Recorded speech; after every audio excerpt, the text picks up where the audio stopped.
Hello दोस्तों, नमस्कार। आप सभी को Zoom study centre by Mukesh का कोचिंग में आप सभी का स्वागत है। आज का क्लास में मैं मुगल डायनेस्टी से संबंधित डिस्कस करने वाला हूं। देखिए, आज की क्लास में मैं मुगल डायनेस्टी से संबंधित उन सारे तत्वों को मैं आपके सम्मुख सहज भाषा में रखने का प्रयास करूंगा, जो कि आपका कॉम्पिटिटिव लेवल के एग्जाम के नजर से देखा जाए तो अत्यधिक इम्पोर्टेंट है। और आए दिन कॉम्पिटिटिव लेवल एग्जाम में आपका मुगल डायनेस्टी से संबंधित परीक्षा में प्रश्न पूछे जाते हैं, चाहे वो रेलवे हो, एसएससी हो, एनटीपीसी हो, कमांड हाई सेकेंड लेवल के एग्जाम हो या कमांड ग्रेजुएट लेवल के एग्जाम हो। लेकिन मैं चाहूंगा कि आप मुगल डायनेस्टी को देखने से पहले आप दिल्ली सल्तनत काल को देख लीजिए, जिसमें देखा गया कि दिल्ली सल्तनत काल में आपका मूल रूप से 5 वंशज आते हैं, जिसमें आपका गुलाम वंश, खिजली वंश, तुगलक वंश, सैयद वंश और लोधी वंश। लोधी वंश जो है आपका दिल्ली सल्तनत काल का सबसे अंतिम वंश है और सबसे प्रथम वंशज कहा गया यानी दिल्ली सल्तनत काल का, वो था आपका गुलाम वंश। मैं ऑलरेडी दिल्ली सल्तनत काल से संबंधित मैं ऑलरेडी एक सेशन कर चुका हूं। मैं चाहूंगा कि पहले आप दिल्ली सल्तनत काल को देखिए, इसके पश्चात आप मुगल डायनेस्टी को देखिए। तो देखिए, मुगल डायनेस्टी जो है, मुगल डायनेस्टी का जो फाउंडर है यानी कर्ता धर्ता यानी जनक जो है आपको बाबर को कहा जाता है। तो समय न गंवाते हुए हम टॉपिक से स्टार्ट करना चाहूंगा। इससे पहले आपसे भी आग्रह है, यदि आप नए हैं तो मेरे चैनल को सब्सक्राइब कर दीजिए और इस सेशन में अंत तक बना रहिएगा, वीडियो स्किप करके मत देखिएगा। देखिए, आज का टॉपिक है आपका मुगल साम्राज्य।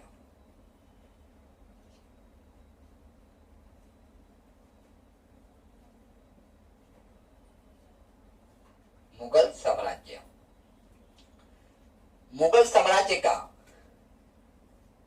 जनक आपका किसे कहा जाता है? तो बाबर को कहा जाता है। बाबर को। बाबर का पूरा नाम क्या था? तो बाबर का पूरा नाम था आपका जहीर उद्दीन मोहम्मद बाबर। यह आपका बाबर का पूरा नाम था। इसका नामकरण जो है आपका किसने किया था? तो देखिए, इसका नामकरण जो है आपका जहीरुद्दीन मोहम्मद ने किया था।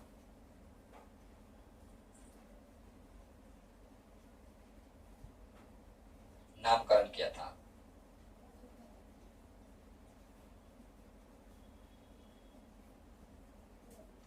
ठीक है। और इसका जन्म जो है यानी बाबर का जन्म जो होता है आपका 14 फरवरी 1483 ईस्वी में। कहाँ होता है? आपका फरगाना में। फरगाना जो है आपका अफगानिस्तान और उज्बेकिस्तान,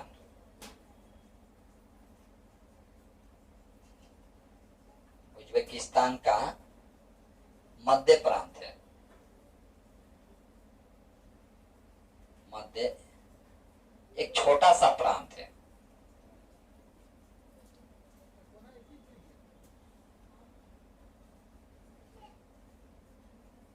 प्रांत, ठीक है।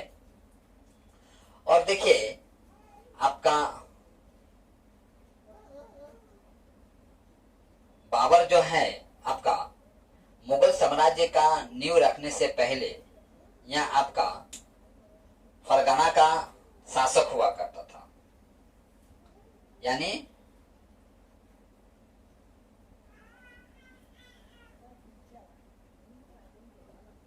मुगल साम्राज्य का नींव रखने से पहले फरगाना का शासक हुआ करता था।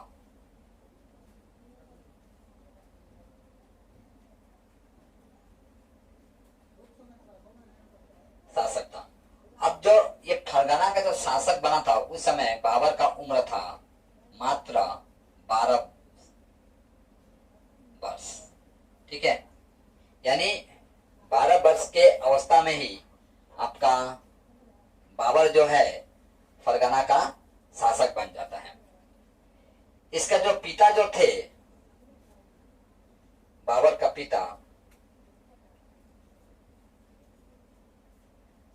पिता का नाम था आपका उमर शेख मिर्जा।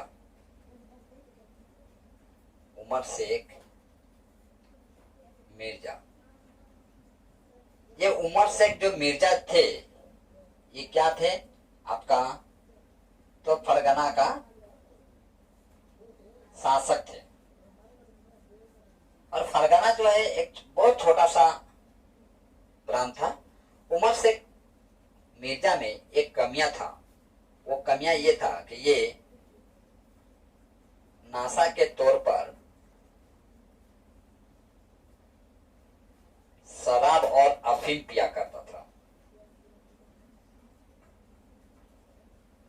अफीम लिया करता था।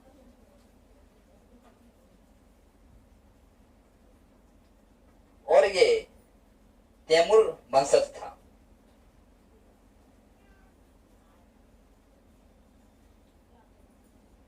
तैमूर वंशज था।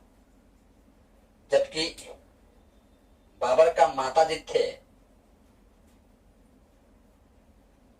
इनका नाम था आपका कुतलुंग। कुतलुंग था। कुतलुंग निगा खानम।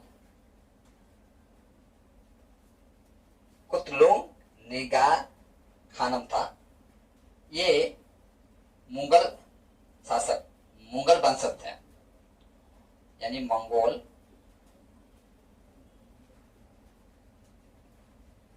वंशज थी। ठीक है। और बाबर का जो पत्नी है, तो पत्नी माहिम बेगम थी।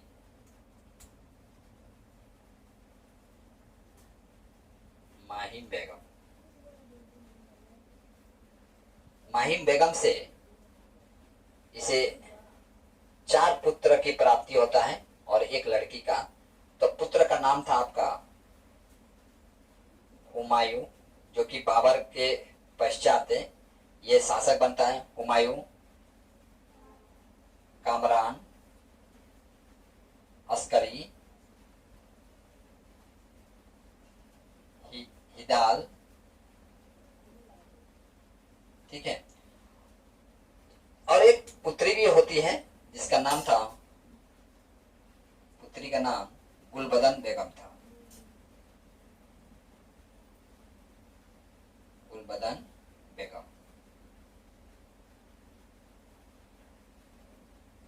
ठीक है। देखिए, ऐसा नहीं कि बाबर भारत आता है, यानी भारत को जीतने की इरादा से आता है, बल्कि बाबर को भारत बुलाया जाता है। तो बाबर को भारत कौन बुलाता है आपका? 3 लोग प्रमुख थे बाबर को भारत में बुलाने में। पहला था आपका पंजाब का शासक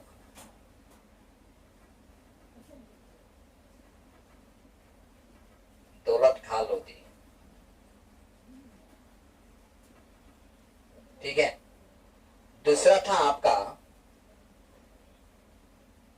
आलम खां।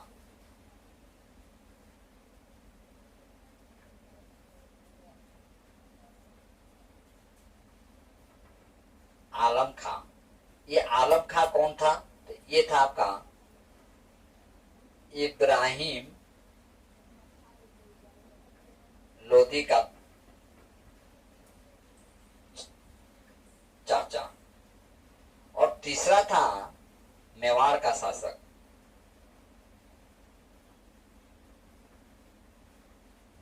मेवाड़ का शासक राणा सांगा।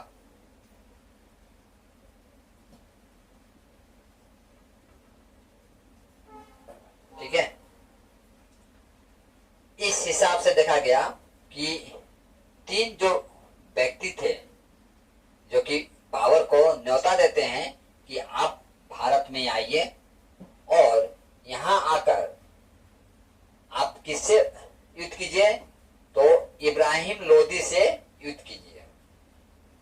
हालांकि इब्राहिम लोदी से युद्ध होता है, जो कि मैं आपको आगे बताऊंगा, ठीक है। और इब्राहिम लोदी परास्त भी हो जाता है। और इस हिसाब से देखा गया कि इब्राहिम लोदी के परास्त होने के पश्चात आपका मुगल साम्राज्य का नींव रखता है बाबर, जो कि आपका 1526 ईस्वी में मुगल साम्राज्य का नींव रखता है।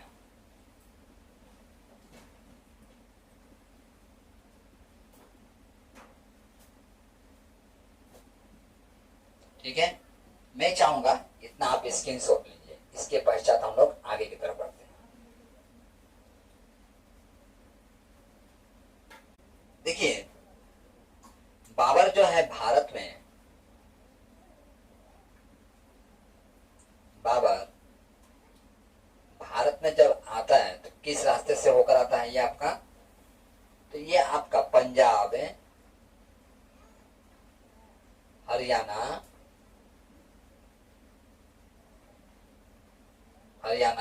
और हरियाणा को पार करते हुए दिल्ली के सीमा तक आता है।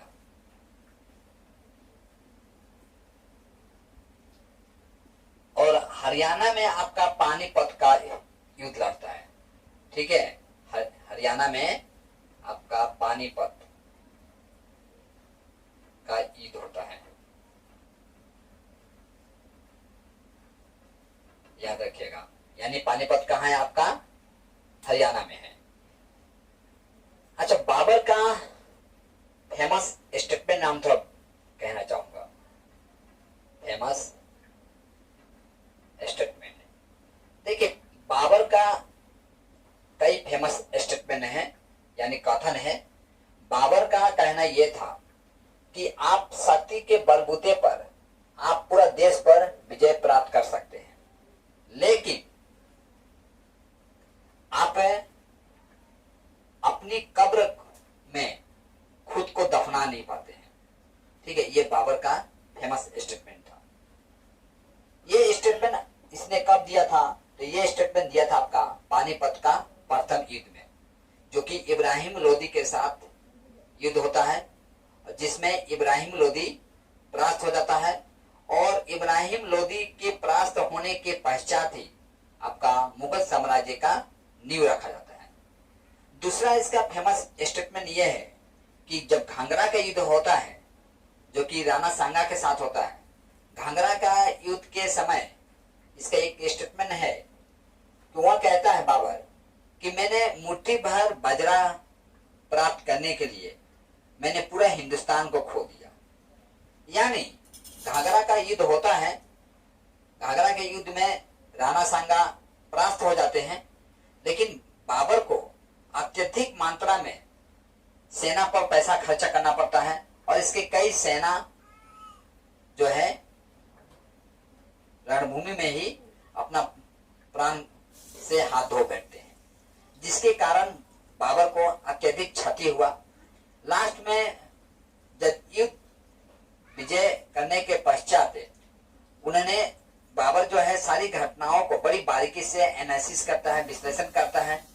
तो उसे लगता है कि मैंने मेवाड़ पर विजय प्राप्त करने के लिए जितना मैं कार्य किया, यदि मैं इतना ही कार्य पूरे हिंदुस्तान पर अपना अधिकार जमाने के लिए किया होता तो संभवतः मैं कब का हिंदुस्तान पर अपना अधिकार जमा लेता।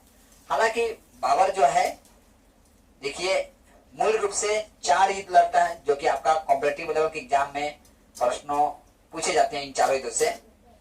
लेकिन कुल देखा गया आपका, तो बाबर जो है आपका 5 युद्ध लड़ता है। ठीक है, तो चलिए हम देखते हैं बाबर का दूसरा स्टेटमेंट में बोला आपको। पहला स्टेटमेंट क्या था आपका? पहला स्टेटमेंट ये था कि आप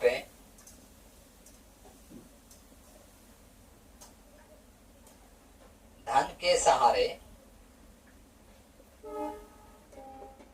पूरा विश्व पर अधिकार जमा सकते हैं।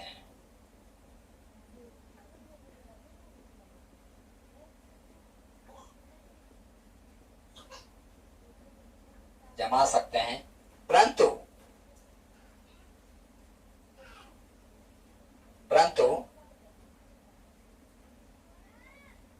अपने आप को कब्र में खुद दफना नहीं सकते।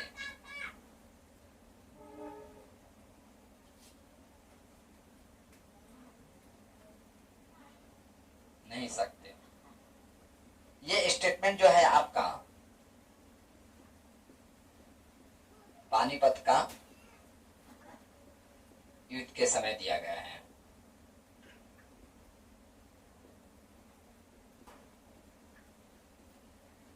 दूसरा स्टेटमेंट इसने कहा था, मैंने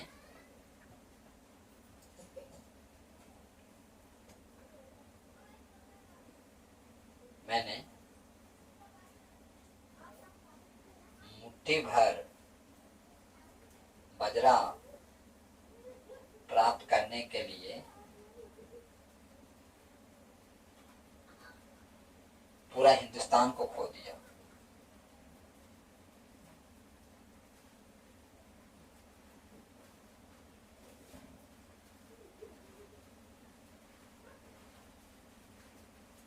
यह जो स्टेटमेंट कब दिया गया था, तो ये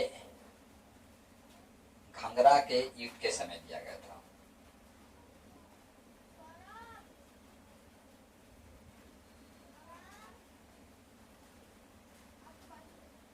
ठीक है। और दूसरा था इसका स्टेटमेंट, यहां आना, तीसरा होगा, यहां आना मेरा मकसद था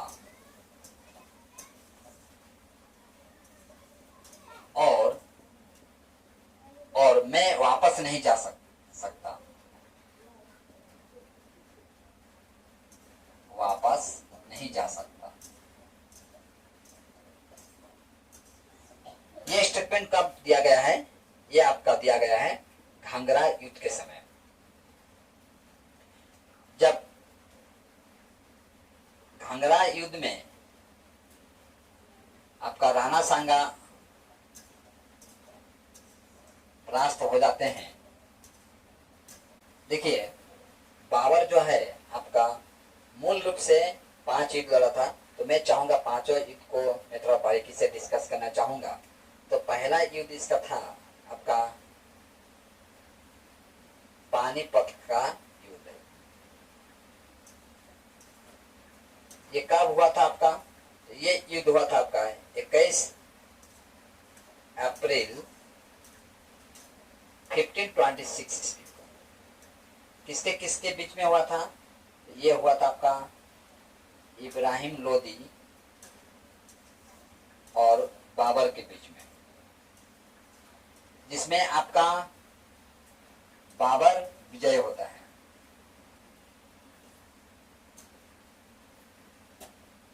ठीक है। दूसरा युद्ध था आपका खानवा का युद्ध।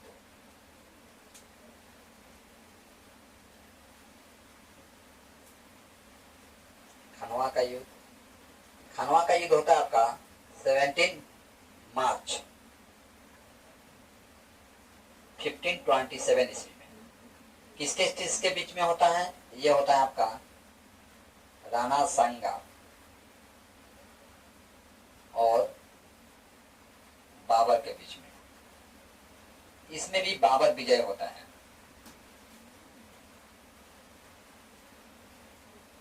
तीसरा युद्ध है आपका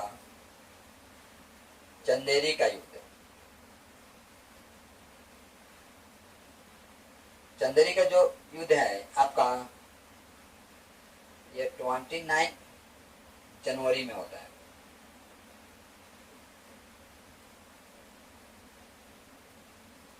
29 जनवरी 1528 इसमें होता है। किसके किसके साथ होता है?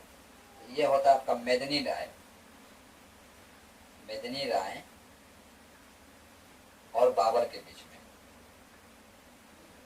इसमें भी बाबर क्या होता है? विजयी होता है। और चौथा युद्ध होता है आपका घाघरा का युद्ध।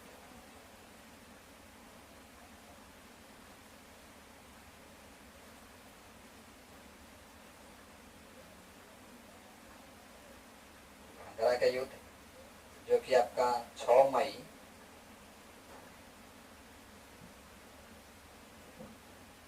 6 में 1529 ईस्वी में होता है। किसके बीच में होता है? ये अफगानों, ठीक है, और बाबर के बीच में होता है। इसमें भी बाबर जो है विजय होता है। इस हिसाब से देख रहे हैं आप कि बाबर जो है 4 युद्ध लड़ता है और चारों युद्ध में एक क्या होता है? विजय होता है। ये देखिए आपका जो घाघरा का युद्ध है एक ऐसा युद्ध है जिसमें यानी इस युद्ध में आपका जल और थल दोनों तरफ से लड़ा गया था।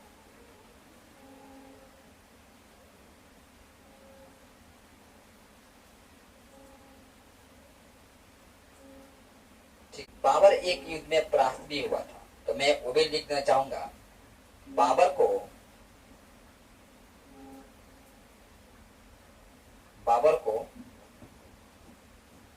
सर ए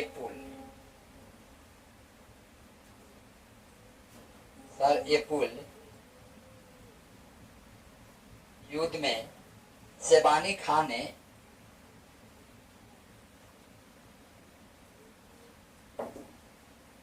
परास्त किया था।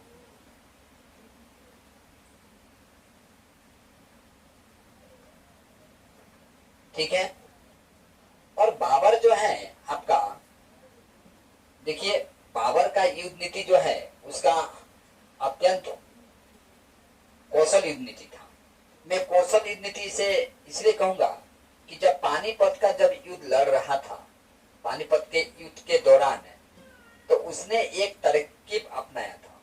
देखिए तुगलमा नीति एक ऐसा नीति था कि युद्ध के दौरान यदि मान लीजिए यह आपका दुश्मन है, ठीक है, तो बाबर का सेना इस तरह आपका अध चांद की तरह खड़ी रहती थी, और दुश्मन जब इधर आगे की तरफ बढ़ता था तो ये लोग क्या करते थे? पीछे से इसको ऐसे घेरते थे, यानी इस तरह घेर लेते थे जिसपे दुश्मन का नाश होता था।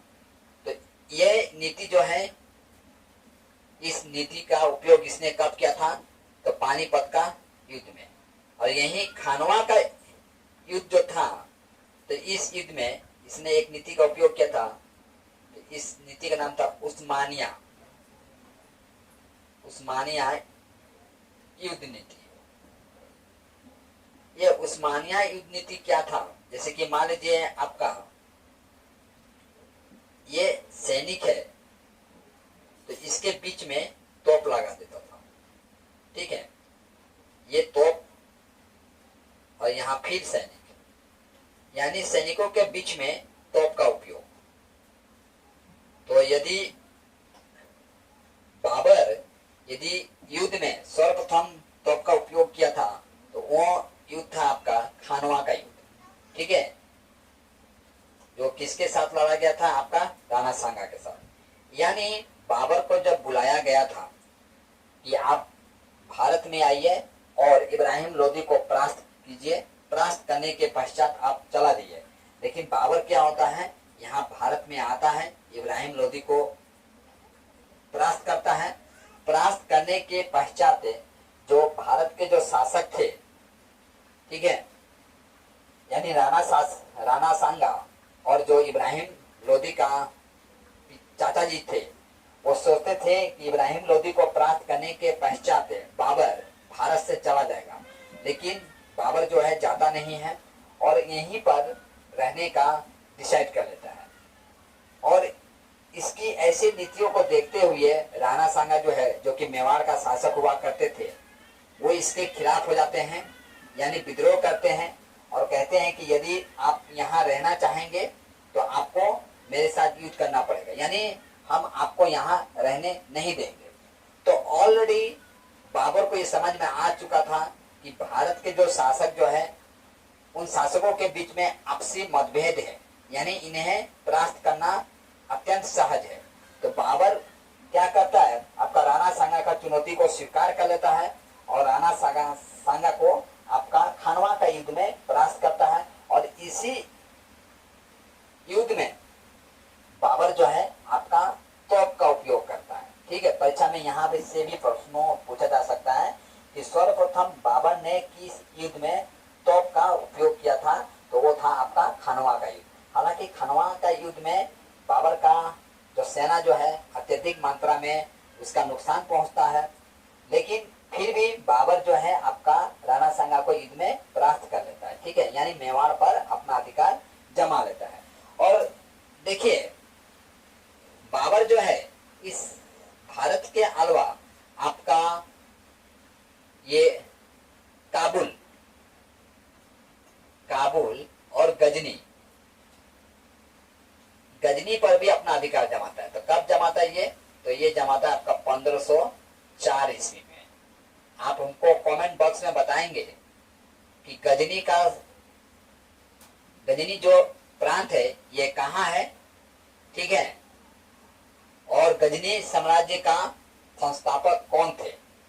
ठीक है, यानी गजनी एक वंशज भी है, एक डायनेस्टी भी है। ठीक है, तो आप बताएंगे गजनी साम्राज्य का स्थापना किसने किया था और गजनी जो प्रांत है वो विश्व के किस देश में है।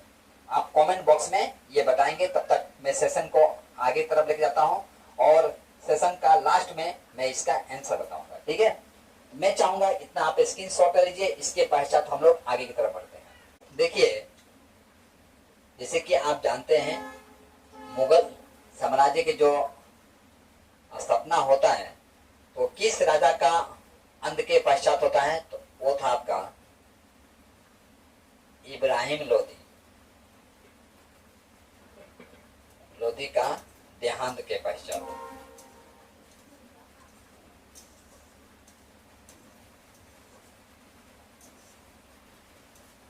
मुगल साम्राज्य की स्थापना होता है या मुगल साम्राज्य का नींव रखा जाता है। और इब्राहिम लोधी जो है आपका ये पानीपत का प्रथम युद्ध में परास्त हो जाते हैं। और ये देखा गया इब्राहिम लोधी का एक मित्र थे जिनका नाम था आपका विक्रमजीत।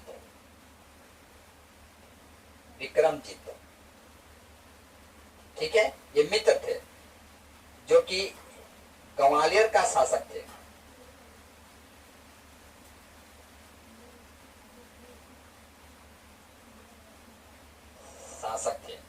यह भी युद्ध में मारा जाता है।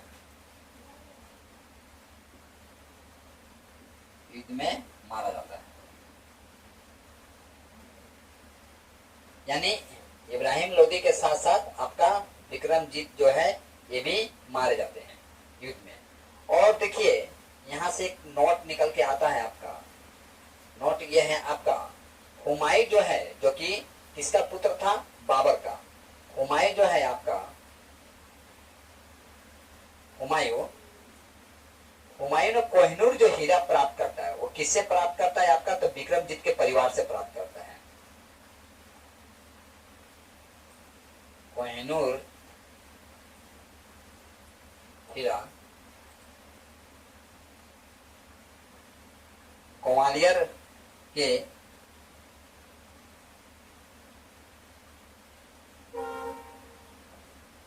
दिवंगत राजा विक्रमजीत के परिवार से प्राप्त करता है।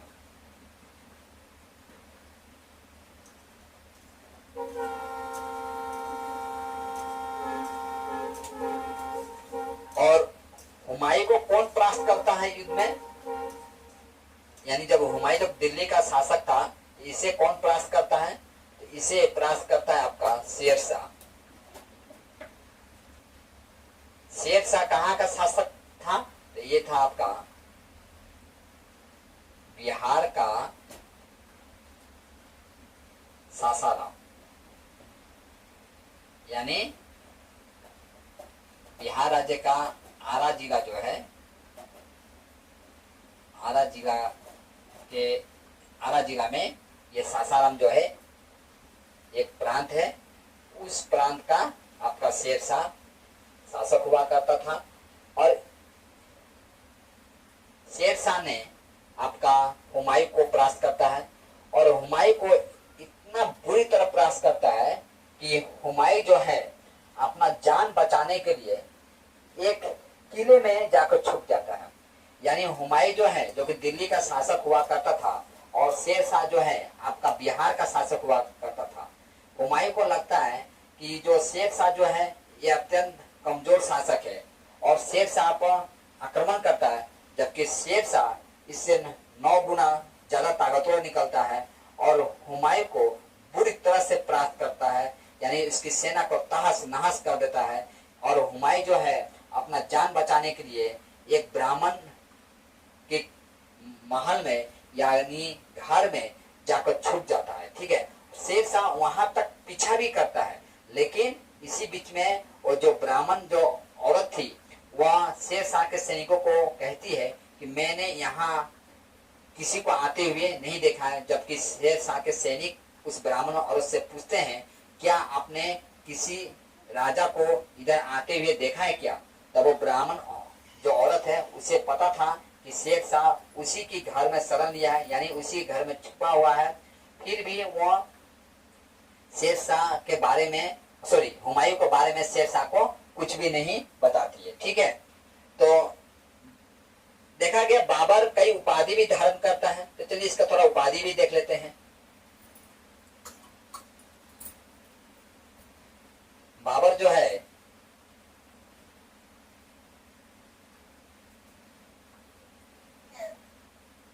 बाबर अपने उदारता के लिए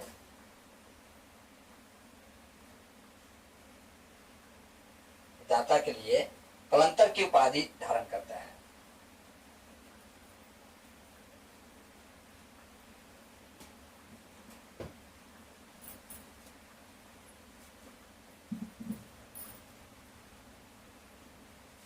ठीक है, और खानवा का जो युद्ध है, खानवा के युद्ध के पश्चात ये कौन सा उपाधि धारण करता है? तो ये गाजी का उपाधि धारण करता है।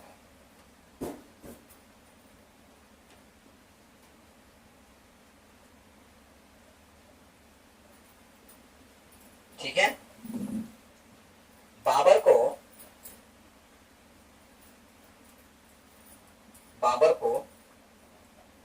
मुमैयान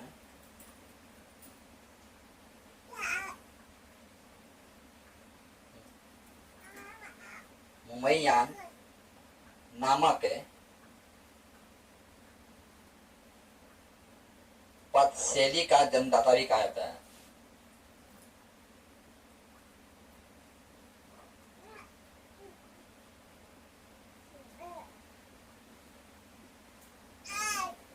कहा जाता है। ठीक है, और बाबर को देखिए उपवनों का राजकुमार भी माना जाता है।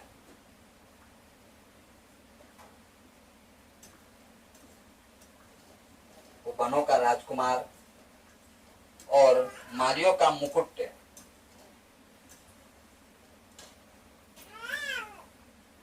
मालियों का मुकुट भी कहा जाता है।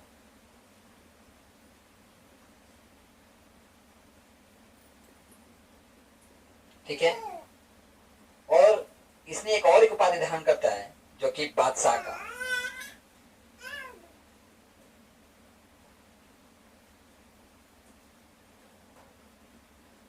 बादशाह का उपाधि ये आपका 1507 ईस्वी में धारण करता है।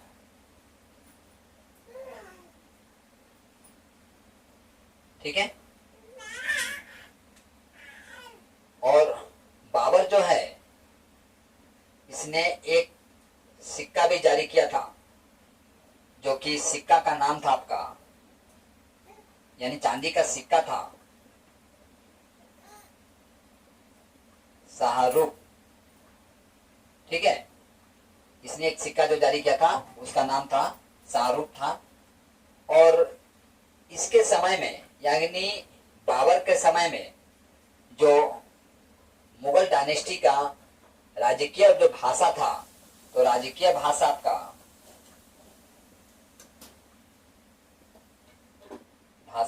आपका फारसी था, सॉरी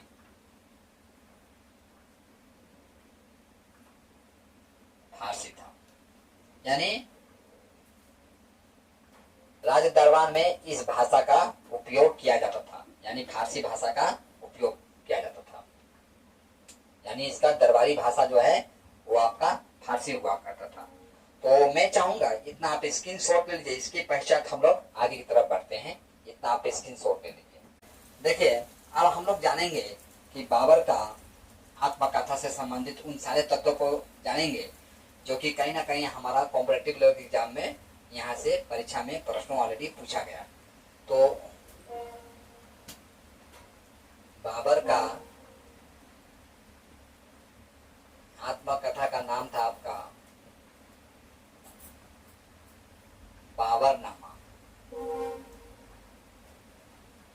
ठीक है, बाबरनामा को तुजुक ए बाकी भी कहा जाता है, तुजुक ए बाकी भी कहा जाता है। ये तुजुक ए बाकी जो है आपका किस भाषा में लिखा गया था?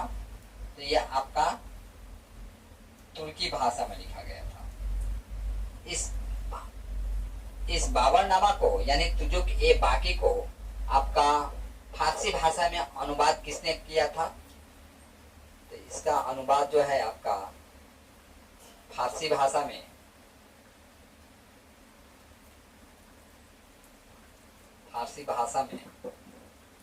किसने किया था? अब्दुल रहीम खान खाना। अब्दुल रहीम खान खाना।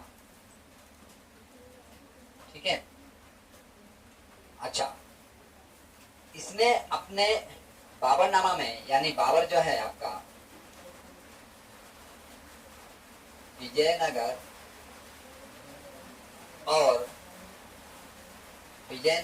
और मेवाड़ को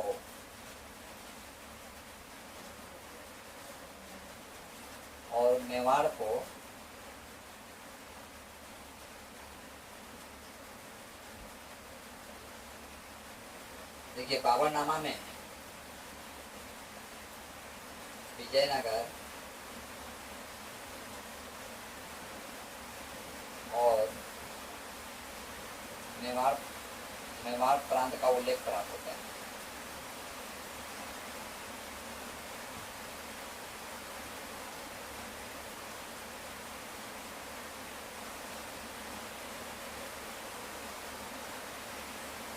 ठीक है।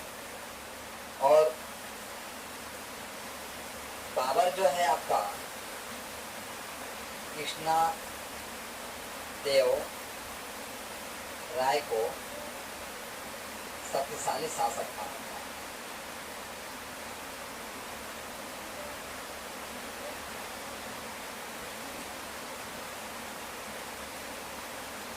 ठीक है। और बाबर जो है आपका मुसलमानों को तमगा नामक कर से मुक्त कर दिया था।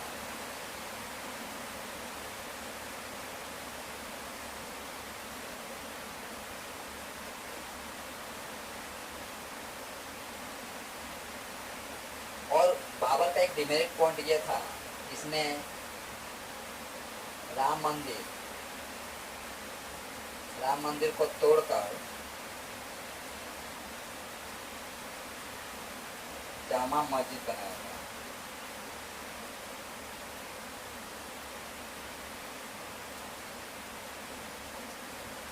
जिस मंदिर को तोड़ा था उस मंदिर को मोदी जी ने अभी अयोध्या का राम मंदिर के रूप में बना चुके हैं। ठीक है, क्योंकि मोदी सरकार का ये सबसे बड़ा क्रेडिट है। यानी लगभग 500 साढ़े 500 वर्ष पुराना जो मंदिर जो है, जो कि मुगल डायनेस्टी का नींव रखने में कहीं ना कहीं इसे तहस नहस किया गया था, उस मंदिर को पुनः बनाया गया, उसी स्थान पर बनाया गया। ये अपने आप में एक बहुत बड़ी उपलब्धि है सरकार का भी। ठीक है, और साथ में उन मुसलमान भाइयों का भी जिन्होंने इस मंदिर को बनाने में किसी भी तरह का विरोध नहीं किया। हालांकि कुछ लोगों ने विरोध किया, तो कुछ लोग तो गिनती में नहीं आते हैं। ठीक है, और बाबर का मृत्यु जो है आपका, तो 26 दिसंबर आपका 1530 ईस्वी में होगा। मृत्यु के पश्चात देखिए बाबर को आपका आगरा का आराम बाग में दफनाया जाता है। इसके पश्चात इसे कहाँ दफनाया जाता है? काबुल में, यानी आराम बाग से इसे काबुल में दफनाया जाता है।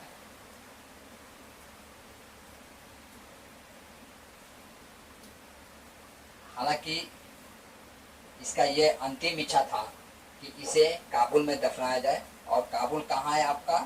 तो ये है आपका अफगानिस्तान में। ठीक है, और देखिए बाबर के सेना में दो ऐसे सेना थे जो कि निशानेबाज में अत्यंत पक्का थे। तो कभी कभी इसके बारे में परीक्षा में प्रश्न पूछा गया है। तो वो दो सेना का नाम था आपका उस्ताद अली और मुस्तफा।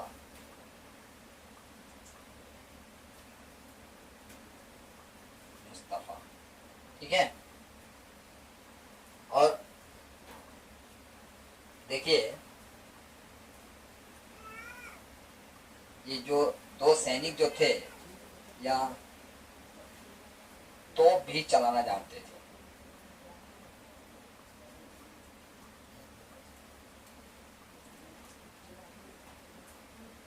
ठीक है, बाबर जो है किसका अनुयायी था, ये भी जानते हैं। बाबर जो है आपका प्रसिद्ध नक्शबंदी सूफी ख्वाजा अब्दुल्ला अहरार का ये क्या था? अनुयायी था। ठीक है, मैं चाहूंगा इसका आप स्क्रीनशॉट लीजिए। देखिए आज की सेशन में मैंने मुगल डायनेस्टी से संबंधित, यानी बाबर के साम्राज्य से संबंधित मैं उन सारे तत्वों को आपके सम्मुख रखने का प्रयास किया हूँ, जो कि कहीं ना कहीं आपका कॉम्पिटिटिव लेवल के एग्जाम के लिए से देखा जाए तो अत्यधिक इम्पोर्टेंट था। तो आज क्लास जो है मुझे यहीं समाप्त करने का अनुमति दीजिए। और जाते जाते मैं पुनः आपसे आग्रह करना चाहूँगा, यदि अब तक मेरा चैनल सब्सक्राइब नहीं किए हैं तो अब तक सब्सक्राइब कर दीजिए, क्योंकि आपकी लाइक, कमेंट और शेयर और सब्सक्राइब जो है मेरे लिए अत्यधिक मायने रखता है। और आपकी जो लाइक, कमेंट, जो शेयर है, कहीं ना कहीं हमारे अंदर एक पॉजिटिव एनर्जी क्रिएट करती है, जो कि उसके बदौलत, यानी आपके बदौलत मैं इस तरह का वीडियो बनाने में सक्षम होता हूँ। तो आज क्लास जो है मैं यहीं समाप्त करता हूँ। जय हिंद।